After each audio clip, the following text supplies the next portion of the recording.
The way pensions work then is funded pensions work is you have a pot of assets, you make assumptions as to what will happen to those assets, and then based on those assumptions you can say, yes, this pot of assets today should be enough or should not be enough, depending on your calculations, to meet the promises that have been made. In our years of economic expansion, the last 30 years or so, we've scaled up everything. And as we brought in larger and larger scale forms of governance, we also gave most of the power to higher levels of governance as well. So cities have been disempowered. There's a range of things that would once, decisions that would once have been made at a municipal level that have been co-opted by higher levels of government. So municipalities have been disempowered in that sense. However, things have also moved in the other direction.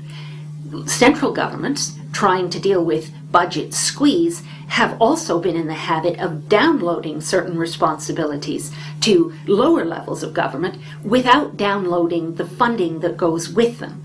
So local government is finding that certain critical powers are being taken away, other responsibilities are landing in the lap of local government without the funding to go with them, and without necessarily ensuring that local government has the capacity to deal with the responsibilities it's being had.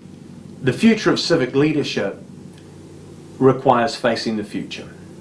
It realizes that we must recognize the debt crisis and all the danger that it brings to the fore, to both people's lives and to their livelihoods and to the ability to govern properly.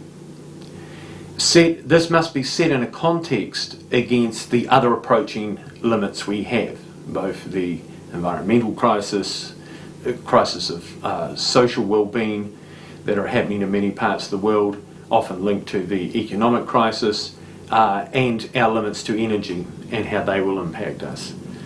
So developing regional resiliency plans with stakeholders is the logical and sane pathway forward. And it requires doing that in partnership with the local stakeholders. It requires an ethic of reclaiming civic leadership, both its functionality and its relevance to people's lives and livelihoods. There are many municipalities around the world in various places that are already approaching some very hard, very unforgiving limits. And this is going to cause a great deal of disruption in a relatively short frame of time. Some municipalities are already going over the edge. So we're getting the leading edge of being able to see what it means when you can't keep all your previous promises, when too many promises have been made and all of a sudden there's a reckoning that not all of them can be kept.